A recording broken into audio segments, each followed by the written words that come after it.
guys, so this is a ball to roll around. This is the second passage of the paired passage piece.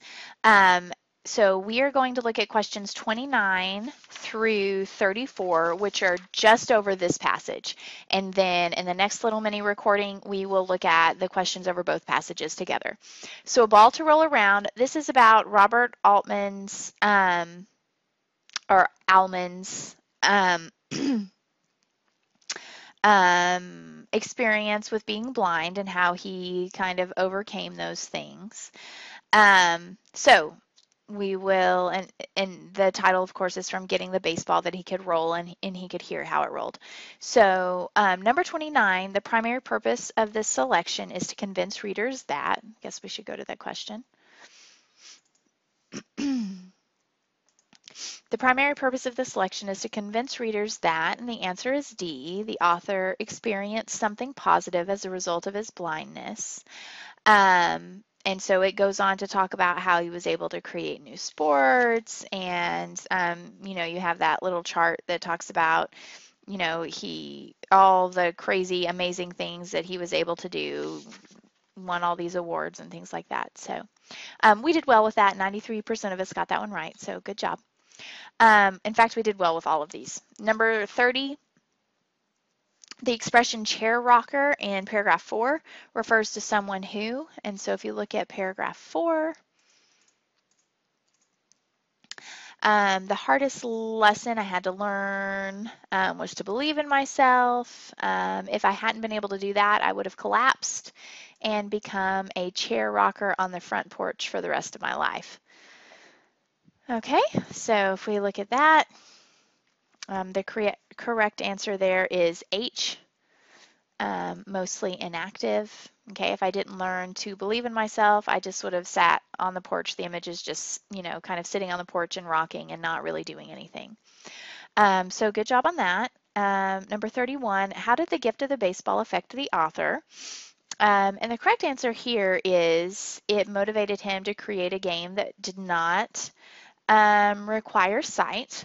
And the reason this is the answer is if we look here. So when I was a youngster, once a man gave me an indoor baseball. So this is where we are. I can't use it, take it with you, roll it around. The word stuck in my head, roll it around, roll it around. By rolling the ball, I could listen to where it went. This gave me an idea how to achieve a goal I thought impossible, playing baseball. And then he goes on to talk about he invented a variation of baseball called ground ball. So this gave me an idea. The baseball itself and rolling it around gave him the idea that he could create another version of the game. Okay, so that's A. Number 32, on which persuasive technique does the author most rely? And the answer here is personal experience, right? He's giving us examples from his own life. I did this. I created this other game. These were the experiences that I had. Vague generality would just be him talking about blindness in general. Blindness can be overcome, nothing specific, but he gets really specific. He talks about ground ball, for example. Emotional appeal would be really just trying to make you cry, like to feel it, like, oh, imagine how awful it is to not be able to see, and to really describe those things. That would be emotional appeal. And he's not really like that. He's just like, dude, here's my life. Here's what happened. And then scientific evidence would include some kind of research, facts, statistics, those kinds of things. And we don't really see that. So personal experience, you guys did well with that. Number 33, in paragraph 10, the author suggests that his friends, and the answer here are very important to him.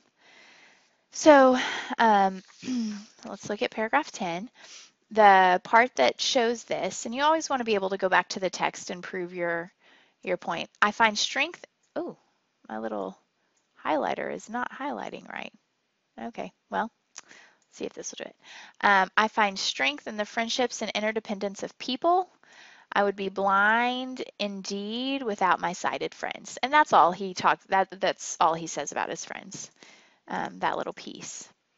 So we can tell from that they are very important to him. 96% of us got that one, so good job. And then number 34, the boxed information titled "Did you know?" Which fact about the author directly supports the selection's theme? And so we have lots of options here.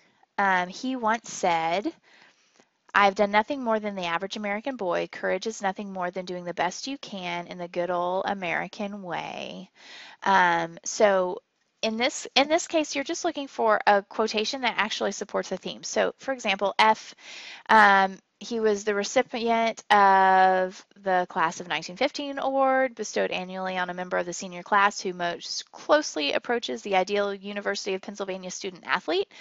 So him being a University of Penn student athlete isn't really getting at our theme. So we're looking at best, or directly is our keyword there. What is directly supporting the theme? The fact that he became a successful lawyer and worked until his death, that's just kind of a fact.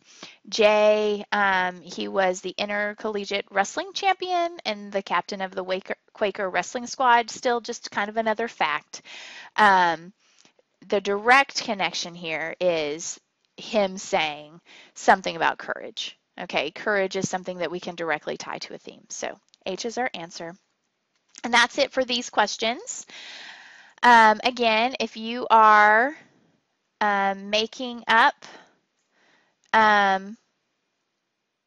questions, if you're wanting a better score, then you can do the practice paired questions.